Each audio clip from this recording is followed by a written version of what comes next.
What's up, guys? Ryan Frankie here. So today's video is going to be about the ACE personal trainer exam. Recently I took mine about a month ago. I know it seems a little weird to make the video now, but I was waiting on the certificate and everything to come in. There you go. Certified now. But one thing I did after my test was, as soon as I got home, I grabbed my notebook and I wrote down some things that I thought about the test in order to help any of you guys that might be studying right now for the test. I'm not gonna lie to you, the test is pretty difficult. So these videos, you know, not just my video, but other people's videos, you know, they're here to help you. You know, watch as many of them as you can. You know, one big piece of advice I could give you is be over prepared. You know, I mean, it's pretty stressful when you're studying because you don't know what to study versus, you know, what to study, you know, because they give you so much information at once. You know, it can be really overwhelming.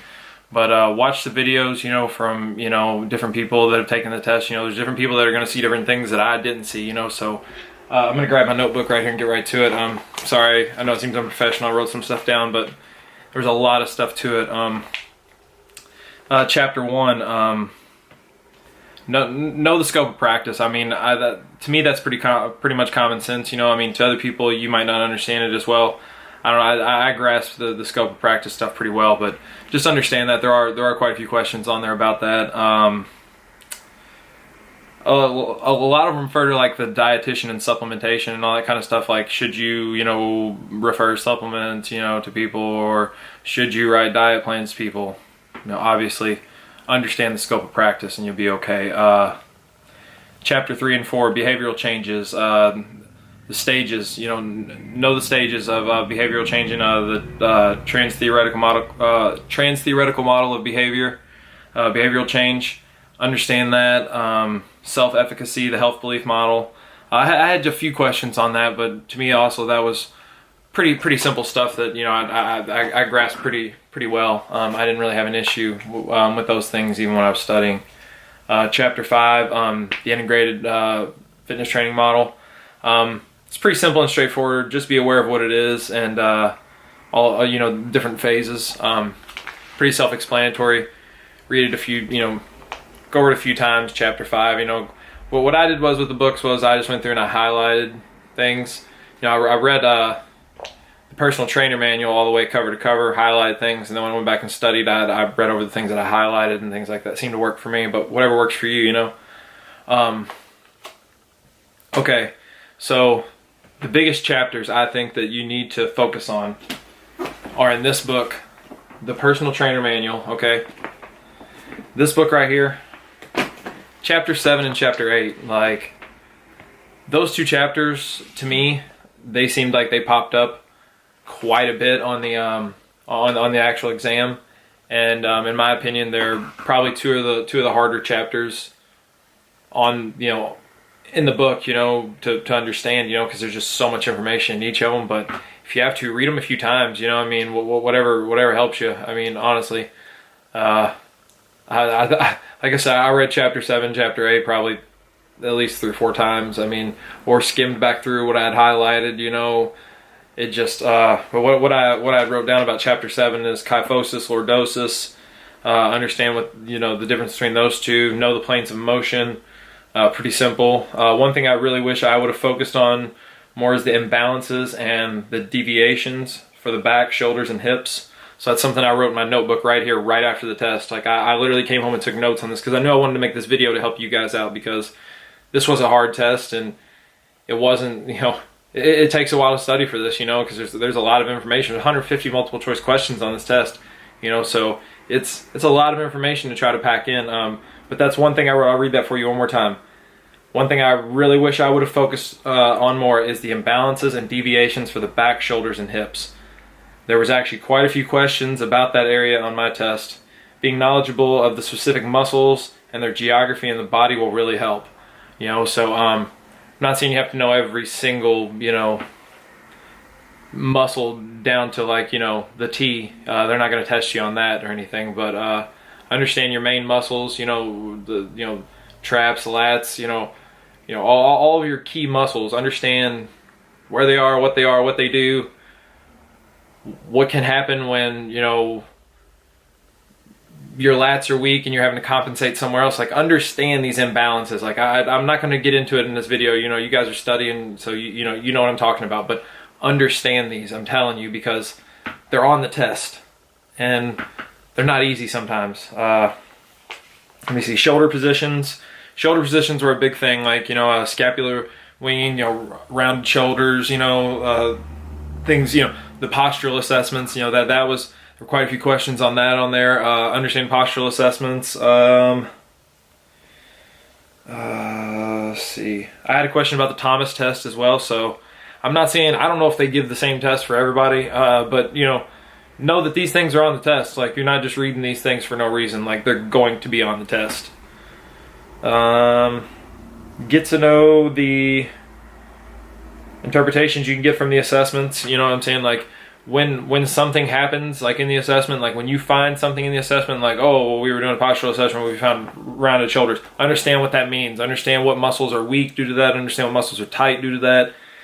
This is just stuff that I've written down here that I really thought was important. If there isn't full range of motion, what is causing that? Need to know that kind of stuff. You know, that's on the test. And I wrote, for example, Apley scratch test, rotation of the humeral joint. You know these things. So on to my next page here. Pretty simple stuff that you probably are aware that you need to understand. Adduction, abduction, flexion, extension, concentric, eccentric. Understand what all those different terms are and what they mean, and how to apply them. Personally, I had special population questions about fibromyalgia, diabetes, and hypertension. Understand what happens to people with these conditions if pushed too hard. Bodily responses to exercise. Also, a few beta blocker questions.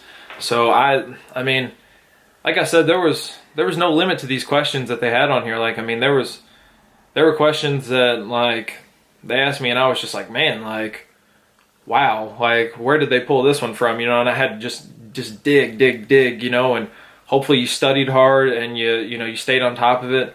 I'm telling you, you need to study. Chapter 18, the legal stuff. Just know the different types of negligence. To me, that was all pretty much common sense too. Like, I mean, honestly, I think most of us that are, trying to pursue a career in this fitness type stuff, we work out ourselves, so most of us know right from wrong and know if we're doing something that's, kind of on the stupid end of things. So use your brain there and just use your common sense. I mean, to me, that was pretty simple stuff. Client-trainer relationship, that's another thing that I think is pretty simple. Understand that, report, investigation, planning, action. So understand what a SMART goal is and how to make a SMART goal, how to implement the SMART goal, how to help your clients, along with the SMART goal. And YouTube. Like I said, I knew I wanted to make this video because I use these videos too to help me when I was studying. So don't just watch, I mean, I appreciate if you watch this video, but don't just watch this video. There are tons of other videos. Look up those videos and see what those people said too, because it can only help you. Like I said, it's better to be over-prepared for this test than not to be prepared, because this test was difficult. It wasn't an easy test at all. Another thing I can tell you, this Essentials of Exercise Science, this is a good, useful book if you're not kind of, how should I put this? If you don't understand, like, how a lot of the systems in the body and everything already kind of work, this is a good introduction to that. But this is not a huge deal for the test. I'm just going to be honest with you. I purchased the larger package from ACE, to get the online thing and everything, all the goodies, But this book, I didn't see the need for this too much once I took the test. So, but it does have some useful information in it. I'm not saying that this book is garbage. This book is not garbage by any means. This has got great information in it. But I just, test-wise, exam-wise, this wasn't the book for that. If I gotta be honest with you,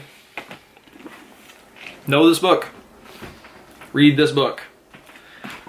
I mean, literally read this book. I'm not joking to you. This personal trainer manual, this is what your test is on. This is what your exam's on. I believe they have, what is it, Appendix B, that tells you the course outline, or the exam outline, what they expect you to know. Let me be for sure on that real quick for you. Yep. Appendix B, exam content outline. I would read this a few times, understand what you need to know, because this can only help you. I'm promising you, you cannot be over-prepared for this test. As soon as you hit submit, and you start to worry for a second, because it takes about 30 seconds for that to process before you get your results. I'm not gonna lie, when I hit submit, I was like, man, that was a difficult test. I think I passed, but I don't know. Like it was a difficult test. But like I said, I've got my certificate now, I got my card now, I passed. I hope this helps you guys. Like I said, this book right here, cover to cover, I'm telling you, at least once. Highlight things as you go through, that's what I did. And then you can go back and and skim occasionally when you've got something you need. Hold on, I remember something about this. Let me go back real quick. Find it in the index, go back real quick. You see that you already highlighted something. You probably already highlighted what you needed, So that'd be my advice. And if you guys have any other questions or you need anything, or you just want to comment your experiences to help anybody else out, that might be watching this video, leave them down in the comments below. We're all a community here, we're trying to help each other out, or at least I think we are. So I appreciate it if you watch. If you could, hit the like button, hit the subscribe button. I'm Ryan Frankie. Passed my ACE Certified Personal Trainer exam. Heck yeah, good luck to you guys on yours. Have a good day.